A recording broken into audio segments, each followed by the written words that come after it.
Hello दोस्त, आप लोग कैसे हैं। तो आज हम लोग जाने हैं किसके बारे में, मूल अधिकार के बारे में आज हम लोग पढ़ने वाले हैं। किसके बारे में आज हम लोग पढ़ने वाले हैं, मूल अधिकार के बारे में। भारतीय संविधान का जो मूल अधिकार है या भारतीय संविधान का मैग्ना कार्टा कहा जाता है, क्योंकि हमारे जो मूल अधिकार दिया गया है वो भाग 3 के अंतर्गत दिया गया है और इसे भारतीय संविधान का मैग्ना कार्टा कहा गया है। और मूल अधिकार जो टॉपिक है बहुत ही आसान है और हमेशा कोई भी एग्जाम हो हमेशा एक न एक क्वेश्चन हमेशा मूल अधिकार से पूछते रहता है और मूल अधिकार बहुत ही आसान टॉपिक है। तो आइए हम लोग देखते हैं मूल अधिकार के बारे में, बहुत आसान तरीके से समझेंगे और एक एक आर्टिकल को एकदम समझेंगे डिटेल तरीके से कि एकदम कौन से आर्टिकल में किसकी चर्चा है और कौन कौन सी बातें कही गई है और कौन सा बिंदु क्या करता है एग्जाम में पूछता है, वो भी हम लोग जानेंगे और बहुत ही आसान तरीके से पढ़ेंगे। चलिए तो अब हम सेशन को शुरुआत करते हैं। तो आइए हम लोग जानते हैं मूल अधिकार के बारे में। सबसे पहले देखते हैं कि मूल अधिकार जो हमारे भारतीय संविधान है वह मूल अधिकार कहाँ से लिया गया था। भारतीय संविधान का जो मूल अधिकार है कहाँ से लिया गया है, तो यूएसए से लिया गया है। कहाँ से लिया गया है, यूएसए यानी कि अमेरिका से लिया गया है। कहाँ से, अमेरिका के संविधान से लिया गया है हमारा मूल अधिकार। मूल अधिकार अमेरिका से लिया गया है। और सबसे पहले मूल अधिकार का मांग, जैसे कि हमारे भारत में ब्रिटिश सरकार का साम्राज्य था, जैसे कि ब्रिटिश सरकार क्या कर रहा था, हम पर शासन कर रहा था, उस समय मूल अधिकार को मांगने वाले सबसे पहले व्यक्ति कौन थे, तो पंडित जवाहरलाल नेहरू थे। कौन थे, पंडित जवाहरलाल नेहरू थे। सबसे पहले पंडित जवाहरलाल नेहरू ने ही मूल अधिकार का मांग किया था। कब किया था, 1931 में कराची अधिवेशन में। कौन से अधिवेशन में, कराची अधिवेशन में सबसे पहले पंडित जवाहरलाल नेहरू ने क्या किए थे, मूल अधिकार का मांग किए थे। मूल अधिकार का क्या किए थे, मांग किए गए थे। और यूएसए के संविधान से लिया गया है। ये हमारे संविधान के भाग 3 में बताया गया है और अनुच्छेद 12 से 35 तक है। कितने तक, अनुच्छेद 12 से लेकर के 35 तक हमारे मूल अधिकार का क्या है, चर्चा किया गया है। तो आइए हम लोग जानते हैं कि मूल अधिकार कौन कौन से है और कौन कौन से हमारा मूल अधिकार दिया गया है। सबसे पहला मूल अधिकार है अनुच्छेद 12। अनुच्छेद 12 में किसकी चर्चा है, इसे न्यायसर्गिक अधिकार भी कहते हैं। क्या कहते हैं, न्यायसर्गिक अधिकार। इसे क्या कहते हैं, नैसर्गिक अधिकार भी कहा गया है। अनुच्छेद 12 को क्या कहा गया है, नैसर्गिक अधिकार। नैसर्गिक अधिकार इसे इसलिए कहा गया है कि हमारे राज्यों को परिभाषित करता है। क्या करता है, राज्यों को परिभाषित करता है। अनुच्छेद 12 के अंतर्गत ही करता है, हमारे राज्यों को क्या करता है, परिभाषित करता है मूल अधिकार के अंतर्गत। मूल अधिकार के अंतर्गत क्या करता है, हमारे राज्यों को परिभाषित किया जाता है, इसीलिए इसे नैसर्गिक अधिकार भी कहा जाता है। अब हम लोग देखते हैं अनुच्छेद 13। अनुच्छेद 13 में किसकी चर्चा है, अनुच्छेद 13 में चर्चा है जैसे कि आपका कोई मूल अधिकार हो, आपका कोई मूल अधिकार कोई दूसरे का मूल अधिकार को प्रभावित करे तो आपके मूल अधिकार पर क्या किया जा सकता है, रोक लगाया जा सकता है। यानी कि अनुच्छेद 13 में किसकी चर्चा है, अनुच्छेद 13 में चर्चा है जैसे कि रोड पर चलना आपका मूल अधिकार है, आप हरिया कट कर मार के साइकिल चलाते हैं या बाइक चलाते हैं, वो आपका क्या है, मूल अधिकार है। और उससे अगर दूसरे व्यक्ति के मूल अधिकार को प्रभावित हो, यानी कि दूसरे के मूल अधिकार को प्रभावित हो तो आपके मूल अधिकार पर क्या किया जा सकता है, रोक लगाया जा सकता है। आपके मूल अधिकार पर क्या किया जा सकता है, रोक लगाया जा सकता है। अनुच्छेद 13 में उसी बात को कहा गया है। अब देखते हैं अनुच्छेद 14। अनुच्छेद 14 में दो बातें कही गई है। कितनी बातें, अनुच्छेद 14 में दो बातें कही गई है। दो बातें कौन कौन कही गई है, सबसे पहला बात कही है कि विधि के समझ समानता। पहला बात कौन कही गई है, विधि के समझ समानता। विधि के समझ समानता, विधि के समझ समानता। और दूसरा बातें क्या कही है कि कानून के समान संरक्षण, कानून के समान संरक्षण, कानून के समान संरक्षण। दो बातें कही गई है किसमें, अनुच्छेद 14 में। अनुच्छेद 14 में समानता का अधिकार बताता है और दो बातें इसमें कही गई है। पहला बातें कौन था कि विधि के समझ समानता। विधि के समझ समानता यह कहां से लिया गया है, ब्रिटेन के संविधान से लिया गया है। क्या के संविधान से, ब्रिटेन के संविधान से लिया गया है। क्या, विधि के समझ समानता। इसमें नेगेटिव संदर्भ को दर्शाता है, यानी कि नकारात्मक संदर्भ को यह क्या करता है, दर्शाता है। और दूसरा क्या है, कानून के समान संरक्षण, यानी कि पॉजिटिव संदर्भ को यह दर्शाता है। कौन सा संदर्भ को, पॉजिटिव संदर्भ को। यह यूएसए के संविधान से लिया गया है, यानी कि अमेरिका के संविधान से लिया गया है। कौन, कानून के समान संरक्षण। और पहला विधि के समझ समानता कहां से लिया गया है, ब्रिटेन के संविधान से। इसमें नकारात्मक संदर्भ को दर्शाता है। अब लोग देखते हैं अनुच्छेद 15। अनुच्छेद 15 में क्या कहा गया है कि जाति, धर्म और लिंग और जन्म स्थान के आधार पर, क्या कहा है, जाति धर्म लिंग और जन्म स्थान के आधार पर, जाति, धर्म, लिंग और जन्म स्थान के आधार पर आपको भेदभाव नहीं किया जाएगा। जैसे कि कोई भी जाति के लोग होते हैं दूसरे जाति को क्या करते हैं, अपने ओर सटने नहीं देते हैं, या उसे क्या करते हैं, तुच्छ कहते हैं, उसे क्या करते हैं, साइड कर देते हैं, उससे क्या करते हैं, जाति धर्म का भेदभाव किया जाता है। तो अनुच्छेद 15 के अंतर्गत ही बताया गया कि उसे जाति, धर्म और लिंग और जन्म स्थान के आधार पर भेदभाव नहीं किया जाएगा। जैसे कि कोई भी सरकारी स्कूल है उसमें क्या किया जाएगा, कोई भी जाति का लोग हो, कोई भी धर्म का लोग हो, और महिला हो या पुरुष हो, उसे कहीं भी जन्म स्थान के आधार पर कोई भी भेदभाव सरकारी स्कूलों में चाहे सरकारी हॉस्पिटलों में क्या किया जाएगा, भेदभाव नहीं किया जाएगा। अनुच्छेद 15 के अंतर्गत यही बातों को क्या किया है, बताया गया है। हम लोग देखते हैं अनुच्छेद 16। अनुच्छेद 16 में क्या कहा गया है, अनुच्छेद 16 में कहा गया है कि लोक नियोजन की चर्चा है। किसकी चर्चा है, लोक नियोजन की चर्चा है। लोक नियोजन का है तो सरकारी इंप्लॉयमेंट की चर्चा है। किसकी चर्चा है, सरकारी इंप्लॉयमेंट। सरकारी इंप्लॉयमेंट का है तो जैसे कि सरकारी नौकरी में क्या करता है, पिछड़े वर्गों को छूट दिया जाता है, जैसे कि एससी हो गया, एसटी हो गया, इस सबको क्या किया जाता है, सरकारी नौकरी में छूट दिया जाता है। किसके अंतर्गत, अनुच्छेद 16 के अंतर्गत ही क्या कहा जाता है, आर्थिक रूप से पिछड़े वर्ग लोगों को क्या किया जाता है, सरकारी नौकरी में छूट दिया जाता है। सरकारी नौकरी में क्या किया जाता है, छूट दिया जाता है। अब हम लोग देखते हैं अनुच्छेद 17। अनुच्छेद 17 में किसकी चर्चा है, अस्पृश्यता की चर्चा है, यानी कि अनटचेबिलिटी, छुआछूत की चर्चा है। छुआछूत की चर्चा है किसमें, अनुच्छेद 17 में। अनुच्छेद 17 में क्या है, छुआछूत की चर्चा है। जैसे कि कोई भी बड़ी जाति का लोग होता है निम्न जाति के लोगों से ठेकने से क्या करता है, उसे दंडित करता है, उसे मारता है, पीटता है, तो क्या किया जाएगा, अनुच्छेद 17 के तहत वो क्या कर सकता है, सुप्रीम कोर्ट में सीधा जा सकता है और उसे शिकायत कर सकता है कि हमारे साथ छुआछूत का भेदभाव किया गया है। छुआछूत का भेदभाव किया गया है किसके अंतर्गत, अनुच्छेद 17 के अंतर्गत। तो उसे सीधे कहां जा सकता है, सुप्रीम कोर्ट में आप वो क्या कर सकता है, डायरेक्ट जा सकता है। अनुच्छेद 18। अनुच्छेद 18 में क्या है, उपाधियों का अंत है। क्या है, उपाधियों का अंत। उपाधियों का अंत। उपाधियों का अंत कहे तो उपाधियों का अंत यानी कि एवोल्यूशन ऑफ टाइटल, इसे इंग्लिश में क्या कहते हैं, एवोल्यूशन ऑफ टाइटल, यानी कि उपाधियों का अंत। इसमें क्या कही गई है, इसमें यह बातें कही गई है कि जैसे कि आप विदेश से कोई भी एमबीबीएस का डिग्री हो गया, शिक्षा संबंधित कोई डिग्री हो गया, और जैसे कि इंजीनियर वगैरह कोई डिग्री होता है, आप विदेश से क्या किए, प्राप्त कर लिए, विदेश से क्या किए, प्राप्त कर लिए, तो आप भारत में आएंगे तो उससे पहले राष्ट्रपति से आपको क्या होना, अनुमति पहले लेना पड़ेगा। उसके बाद आप एमबीबीएस की डिग्री क्या करेंगे, प्राप्त करेंगे। चाहे कोई भी इंजीनियर का डिग्री हो गया, कोई भी सरकारी डिग्री हो गया या प्राइवेट डिग्री हो गया, वो क्या किया जाएगा, सबसे पहले राष्ट्रपति से अनुमति लेने पड़ेगा। उसके बाद आपको क्या कर सकते हैं, आप उस डिग्री को रख सकते हैं, यानी कि कोई भी क्या कर सकते हैं, उपाधि को आप रख सकते हैं, राष्ट्रपति से अनुमति लेकर रखना पड़ेगा। अगर कोई भी उपाधि भारत में दिया गया है, जैसे कि भारत में कोई भी डिग्री आप प्राप्त किए हैं, तो राष्ट्रपति से अनुमति नहीं लेना पड़ता है। अगर आप विदेश से प्राप्त किए हैं तब आपको राष्ट्रपति से अनुमति लेना पड़ता है।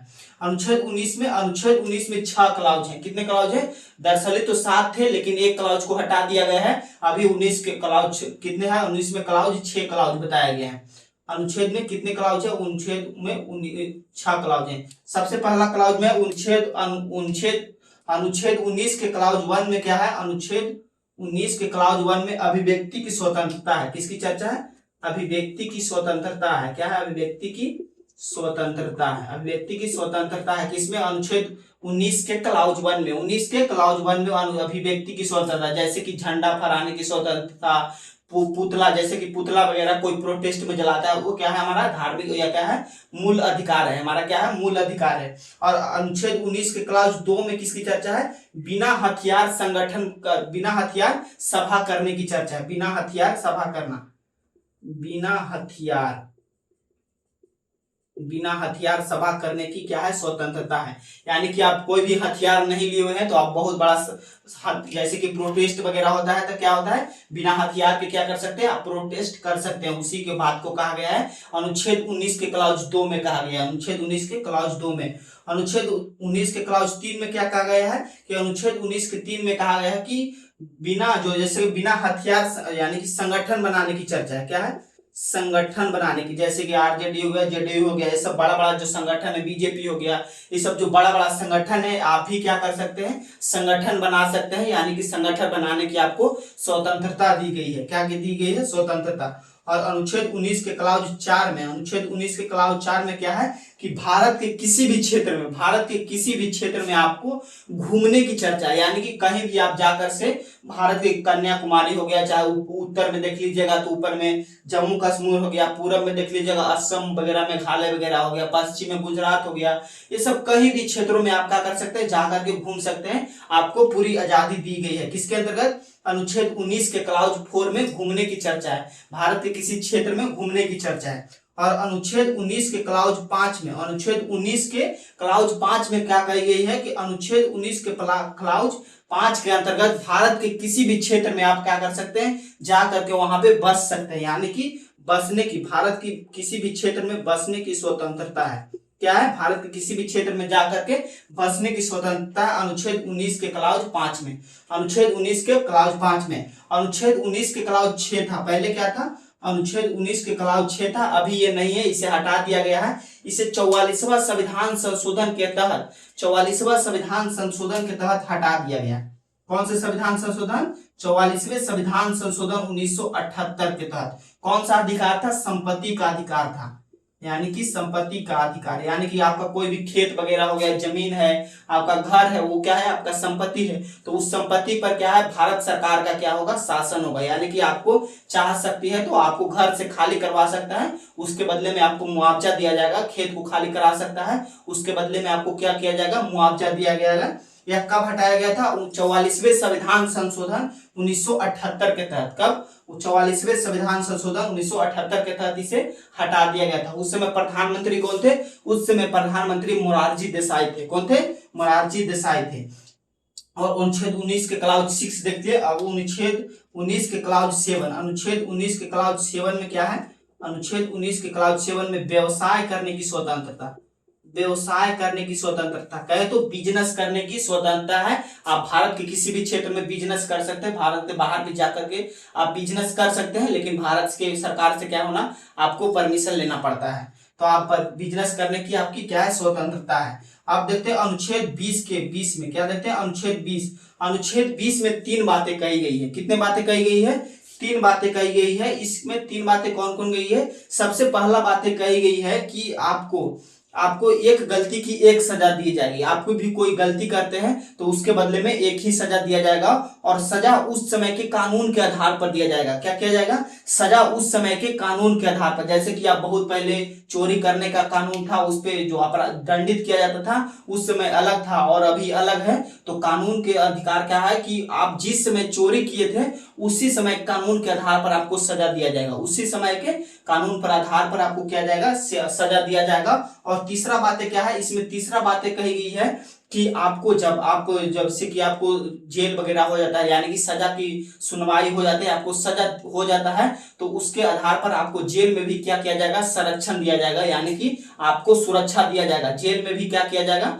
आपको सुरक्षा दिया जाएगा। अनुच्छेद 20 के तहत कितने, अनुच्छेद 20 के तहत कितने बातें बताएं आप लोग को, 3 बातें। सबसे पहला बात है कि आपको एक गलती की एक सजा होगी, दूसरा बात है जो कानून का जो कार्रवाई होगा उस समय के कानून के आधार पर होगा, और तीसरा बात है जैसे कि आपको जेल वगैरह होगा तो उसमें भी आपको संरक्षण दिया जाएगा। ये 3 बातें आपको बताई गई है अनुच्छेद 20 के तहत।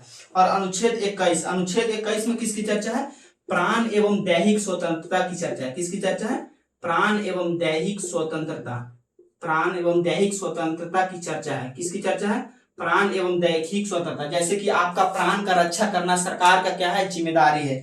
आपकी प्राण को रक्षा करना सरकार की क्या है, जिम्मेदारी है। इसी के तहत क्या करता है, पुलिस वगैरह आपको क्या करती है, गिरफ्तार कर लेते हैं। आप हेलमेट लगा के रोड पर नहीं निकलते हैं तो पुलिस क्या करती है, आपको पकड़ लेती है और चालान वगैरह काट देती है। इसी चलते कि आपको जैसे कि प्राण के आपको रक्षा करना क्या है, सरकार की जिम्मेदारी है। आपको कोई मृत्यु न हो जाए, कोई दुर्घटना न हो जाए, इसी की वजह से पुलिस वगैरह क्या करते हैं, चालान काट देते हैं। और दैहिक स्वतंत्रता का मतलब हुआ कि जैसे कि आप कोई भी प्राइवेसी फोटो हो, वीडियो हो, आपको कोई उजागर नहीं कर सकता, यानी कि पुलिस वगैरह चाहे तो आपको फोटो को नहीं देख सकता। आपको मर्जी है तो आप दिखा सकते हैं, आपकी मर्जी अगर नहीं है तो आप कोई भी फोटो वीडियो पुलिस को दिखा नहीं सकते हैं। आपका प्राइवेसी का मेंटेन करना होगा, आप प्राइवेसी को किसी के सामने उजागर नहीं कर सकते हैं। इसी बात कही गई है अनुच्छेद 21 में। अनुच्छेद 21 के क्लाउज ए, अनुच्छेद 21 के क्लाउज ए में कहा गया है, यह पहले नहीं था, यह जोड़ा गया है। कब जोड़ा गया है, 86वें संविधान संशोधन 2002 में जोड़ा गया है।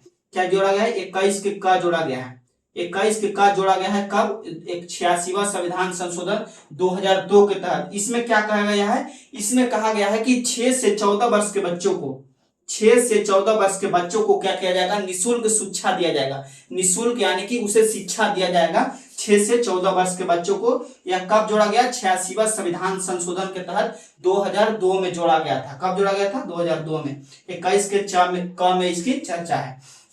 अब हम लोग देखते हैं 21 के अनुच्छेद 22 की चर्चा है। देखते हैं अनुच्छेद 22। अनुच्छेद 22 में भी 4 बातें कही गई है। कितनी बातें? अनुच्छेद 22 में भी 4 क्लाउज है। सबसे पहला क्लाउज में क्या है?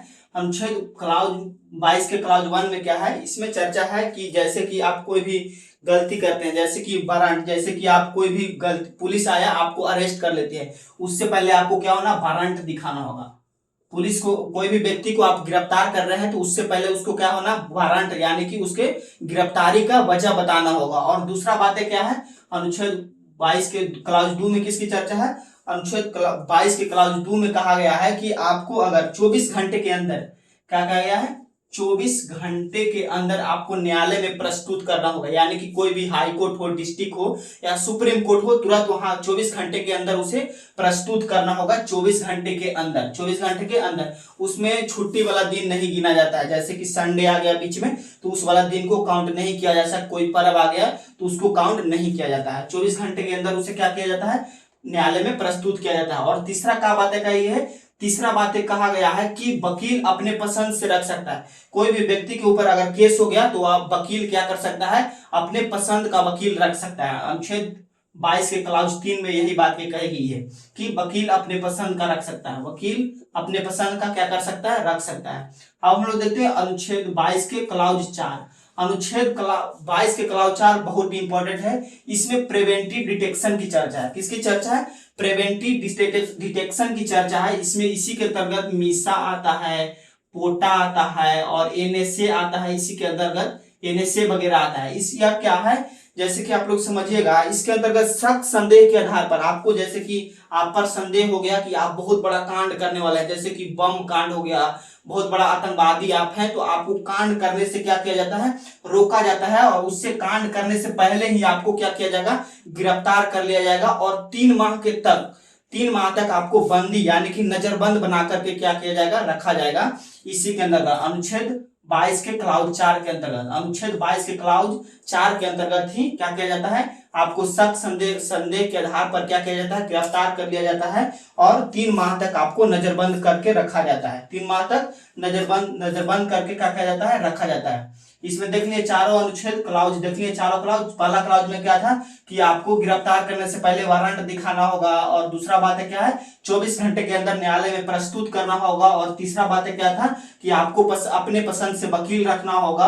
और अनुच्छेद 22 के क्लाउज 4 में क्या था कि मीसा, पोटा और एनएसए वगैरह आता है, जैसे कि शक संदेह के आधार पर आपको गिरफ्तार कर लिया जाता है। अनुच्छेद 23 में देखते हैं। अब हम लोग क्या देखते हैं? अनुच्छेद 23 में, अनुच्छेद 23 में कहा गया है कि जबरदस्ती श्रम नहीं करा जा सकता। जबरदस्ती श्रम और बेगारी श्रम, जबरदस्ती और बेगारी श्रम नहीं कराया जा सकता है। यानी कि जबरदस्ती हो गया, जैसे कि आपको काम करने का मन नहीं है तो आपको कोई काम पर नहीं लगा सकता है, इसी को जबरदस्ती श्रम कहा गया है। और बेगारी श्रम कहा गया है कि आपको बिना वेतन के काम नहीं कराया जा सकता।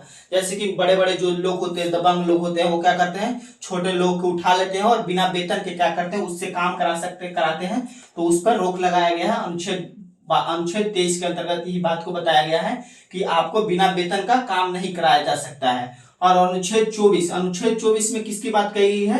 अनुच्छेद 24 में कहा गया है कि 14 वर्ष से कम उम्र के बच्चे को, 14 वर्ष से कम उम्र के बच्चे को क्या किया जाएगा? डेंजरस वर्क में काम नहीं कराया जा सकता। 14 वर्ष से कम उम्र के बच्चे को डेंजरस वर्क यानी कि खतरनाक काम में क्या किया जा सकता है? उसको नहीं लगाया जाएगा, उसे नहीं लगाया। जैसे कि बड़ा बड़ा फैक्ट्री होता है, लोहा फैक्ट्री होता है और भी बहुत सारे बड़े बड़े फैक्ट्री होते हैं, उसमें 14 वर्ष से कम उम्र के बच्चे को काम नहीं करा सकते हैं आप। 14 वर्ष से कम उम्र के बच्चे को क्या कर सकते हैं, काम नहीं करा सकते हैं, नहीं तो कानूनी कार्रवाई हो जाता है। इसी का दुरुपयोग करके, अनुच्छेद 24 का दुरुपयोग करके क्या करते हैं, कुछ लोग जो छोटे छोटे होटल वगैरह होते हैं उसमें 14 वर्ष से कम उम्र के बच्चे को क्या करते हैं, प्लेट वगैरह साफ उफ कराते हैं और कहते हैं कि यह अनुच्छेद 24 से बाहर है, क्योंकि ये डेंजरस वर्क नहीं है। प्लेट वगैरह को साफ करना क्या है, डेंजरस वर्क नहीं है। इसी का सब लोग क्या करते हैं, बहुत ज्यादा दुरुपयोग करता है और छोटे छोटे बच्चों को होटलों में क्या करता है, रख लेता है और कम पैसे से क्या करता है, काम वगैरह करा लेता है। या इसी को अनुच्छेद 24 में कहा गया है। अनुच्छेद 25 में अब लोग देखते हैं, अनुच्छेद 25 में किसकी चर्चा है, अनुच्छेद 25 में धार्मिक, व्यक्तिगत धार्मिक स्वतंत्रता है। क्या है, व्यक्तिगत धार्मिक स्वतंत्रता। क्या है, व्यक्तिगत धार्मिक स्वतंत्रता की चर्चा है। क्या है, व्यक्तिगत धार्मिक स्वतंत्रता की चर्चा। व्यक्तिगत धार्मिक स्वतंत्रता क्या है, तो हम लोग समझेंगे कि व्यक्तिगत धार्मिक स्वतंत्रता उसे कहते हैं जैसे कि बहुत सारे लोग दाढ़ी रखते हैं, मूछ रखते हैं, टीक रखते हैं, पगड़ी बांधते हैं, तो ये सब क्या है, आपका धार्मिक स्वतंत्रता है, यानी कि व्यक्तिगत धार्मिक स्वतंत्रता है। इसके अंतर्गत आप क्या कर सकते हैं, दाढ़ी रख सकते हैं, मूछ रख सकते हैं, टीकी रख सकते हैं, पगड़ी रख सकते हैं। अनुच्छेद 25 के अंतर्गत ही ये सब क्या कर सकते हैं, आप रख सकते हैं, ये आपका मूल अधिकार है। और अनुच्छेद 26 के अंतर्गत क्या है, सामूहिक धार्मिक स्वतंत्रता। सामूहिक धार्मिक स्वतंत्रता, सामूहिक धार्मिक स्वतंत्रता है अनुच्छेद 26 के अंतर्गत, अनुच्छेद आर्टिकल 26 के अंतर्गत, अनुच्छेद 26 के अंतर्गत। इससे क्या होता है, सामूहिक धार्मिक स्वतंत्रता क्या होता है, इसके बारे में समझेंगे कि जैसे कि यज्ञ होता है, बहुत बड़ा बड़ा पूजा होता है, भारत के जो मुस्लिम लोग हैं नमाज वगैरह पढ़ते हैं, तो ये सब क्या है, सामूहिक धार्मिक स्वतंत्रता है। क्या है, आपको सामूहिक धार्मिक स्वतंत्रता आपका मूल अधिकार है। जैसे कि आप बहुत बड़ा हिंदू धर्म में यज्ञ होता है, मुस्लिम धर्म में नमाज पढ़ा जाता है, तो ये सब क्या है, हमारा मूल अधिकार है, इस पर कोई रोक नहीं लगाया जाएगा। और अनुच्छेद 27, अनुच्छेद 27 में क्या है, अनुच्छेद 27 में कहा गया है कि जो धार्मिक टैक्स है, जैसे कि धार्मिक दान दिया गया है, जैसे कि धार्मिक दान दिया जाता है, जैसे कि मंदिर वगैरह में बहुत सारा दान दिया जाता है, मस्जिद में बहुत सारा दान दिया जाता है, सिख लोग के जो मंदिर होता है उसमें भी बहुत सारा दान दिया जाता है, उस पर टैक्स नहीं दिया जाएगा। उस पर क्या किया जाएगा, टैक्स नहीं लिया जाएगा, यानी कि धार्मिक जो दान दिया गया है उस पर टैक्स नहीं लिया जाएगा। अनुच्छेद 27 के अंतर्गत यही बात को बताया गया है। और अनुच्छेद 28, अनुच्छेद 28 में क्या कहा गया है, अनुच्छेद 28 में कहा गया है कि सरकारी धन से चल रहे संस्था, क्या, सरकारी धन से चल रहे संस्था, सरकारी धन से चल रहे संस्था पर क्या किया जाएगा, धार्मिक शिक्षा नहीं दिया जाएगा। सरकारी पैसों से चल रहा जो संस्था, जैसे कि मदरसा हो गया, सरकारी स्कूल हो गया, यूनिवर्सिटी हो गया, कॉलेज हो गया, इस सब पर क्या किया जाएगा, धार्मिक, जैसे कि शिक्षा हो गया, धार्मिक शिक्षा नहीं दिया जाएगा। जैसे कि बहुत सारे लोग मान लेते हैं कि उर्दू क्या है, धार्मिक शिक्षा है, ये उर्दू धार्मिक शिक्षा नहीं है, एक तरह के क्या है, लैंग्वेज है, एक तरह के भाषा है। हिंदी भी क्या है, एक तरह के लैंग्वेज है, यह धार्मिक शिक्षा नहीं है। तो आप लोग देखे होंगे कि मदरसा में उर्दू भाषा में पढ़ाया जाता है, तो उर्दू भाषा को आप लोग साथ ही धार्मिक शिक्षा नहीं समझिएगा, वो क्या है, एक तरह से लैंग्वेज है, वो एक तरह से क्या है, लैंग्वेज है। इसी पर रोक लगाया गया है अनुच्छेद 28 के अंतर्गत। अनुच्छेद 28 में कहा गया है कि सरकारी धन से चल रहे संस्था, उस पर सरकारी धन से चल रहे संस्था पर जैसे कि धार्मिक शिक्षा नहीं दिया जाएगा। क्या किया जाएगा, धार्मिक शिक्षा नहीं दिया जाएगा। अब हम लोग देखते हैं अनुच्छेद 19 में, क्या देखते हैं, अनुच्छेद 19, अनुच्छेद 19 में कहा गया है, अनुच्छेद 29 सॉरी, अनुच्छेद 29 है, अनुच्छेद 29, इसमें अल्पसंख्यक के हितों की शर्त है। क्या है, अल्पसंख्यक, अल्पसंख्यक के हितों की चर्चा है। क्या है, अल्पसंख्यक के हितों की चर्चा है। क्या, अल्पसंख्यक के हितों की चर्चा, यानी कि अल्पसंख्यक है तो भारत में अल्पसंख्यक के रूप में कौन है, जैसे कि मुस्लिम है, सिख है, ईसाई है, यहूदी है, यह भारत में क्या है, अल्पसंख्यक है। इसे क्या किया जाएगा, हितों में संरक्षण दिया जाएगा। जैसे कि बहुत सारे लोग होते हैं, इसको क्या करते हैं, इसको विद्रोह करते हैं, तो ये सब क्या करते हैं, दबा जाते हैं। इस सब पर क्या किया जाता है, भारत सरकार है उसे कुछ छूट दिया जाता है। अल्पसंख्यकों को क्या किया जाता है, भारत सरकार के द्वारा कुछ छूट दिया जाता है कि अल्पसंख्यक को दबाया ना जा सके, उसे क्या संपूर्ण रूप से उसे जीने का अधिकार मिला जाए। और अनुच्छेद 30 में, अब हम लोग देखते हैं अनुच्छेद 30 में, अनुच्छेद में अल्पसंख्यकों को हितों के शिक्षा संरक्षण की चर्चा है। क्या है, शिक्षा संरक्षण की चर्चा है, यानी कि शिक्षा, यानी कि इसको पढ़ाई करना है तो अल्पसंख्यक होते हैं, जैसे कि मुस्लिम है तो क्या करते हैं, जो सरकारी स्कूल रहता है उसमें हिंदी में पढ़ाया जाता है, और मुस्लिम जो लोग होते हैं उसको क्या कहता है, उर्दू में पढ़ना होता है, कहता है कि हम उर्दू में पढ़ेंगे। तो उससे क्या किया जाएगा, मदरसा खोल दिया जाता है। कहा जाता है कि आप अपने पैसे से खोल दीजिए क्या मदरसा, उसको सरकारी क्या किया जाएगा, फंड से, उसे पैसा से क्या किया जाएगा, चलाया जाएगा, सरकारी संस्था के द्वारा उसे चलाया जाएगा। आप क्या कर सकते हैं, उसमें शिक्षा जा करके आप प्राप्त कर सकते हैं, उसमें कोई दिक्कत नहीं है।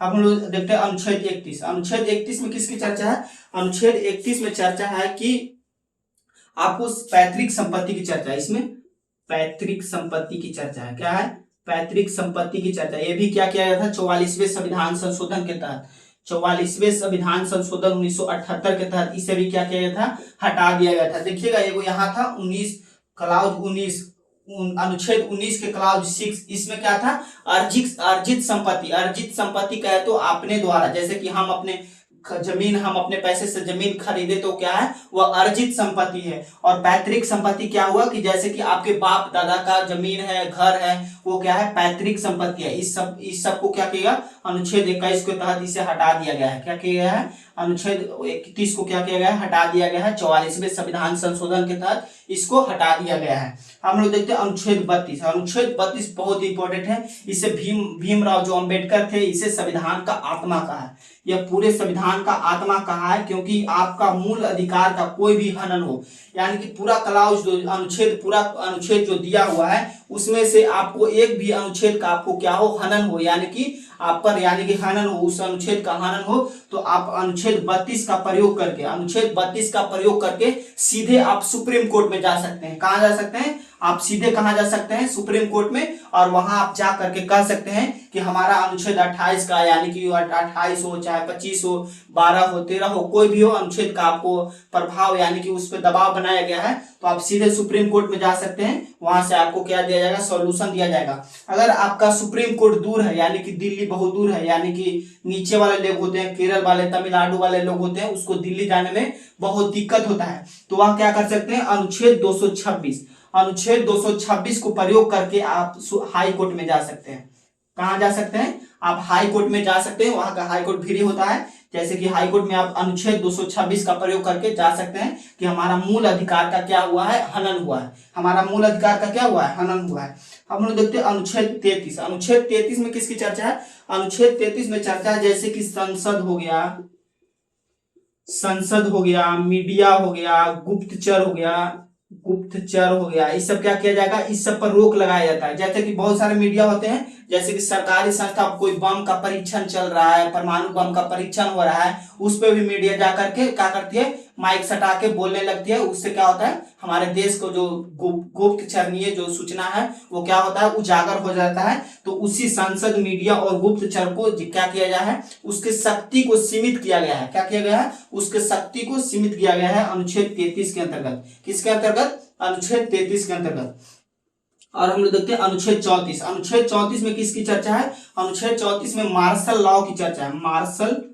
मार्शल लॉ की चर्चा है। मार्शल लॉ का है तो कानून अधिकार, सेना का कानून। मार्शल लॉ को किसे कहते हैं, सेना का कानून कहते हैं। मार्शल लॉ को हिंदी में क्या कहते हैं, सेना का कानून। यानी कि भारत सरकार चाहे तो सेना का कानून कहीं भी लगा सकते हैं, यानी कि कहीं भी भारत सरकार चाहे तो सेना का कानून बिहार, झारखंड, कहीं भी क्या कर सकती है, तुरंत उसे क्या कर सकती है, लगा सकती है। और अनुच्छेद 35 के अंतर्गत कहा गया है कि पूरे जो अनुच्छेद 12 से लेकर जो 34 तक है उसे लागू किया गया है अनुच्छेद 35 के अंतर्गत। क्या किया गया है, अनुच्छेद 35 के तहत ही क्या गया है, पूरे संविधान जो मूल अधिकार है उसे लागू किया गया है। अनुच्छेद 35 के अंतर्गत ही क्या किया गया है, उसे लागू किया। आई होप आप लोग को वीडियो पसंद आया होगा। अगर आपको कोई भी दिक्कत होगा भारतीय मूल अधिकार में, यहाँ से अगर वो आप कोई क्वेश्चन नहीं बनता है तो आप कमेंट कीजिएगा, ऐसे कोई क्वेश्चन छूटना नहीं चाहिए। हम एक एक करके डिटेल में पढ़ाए हैं। तब तक के लिए धन्यवाद, जय हिंद।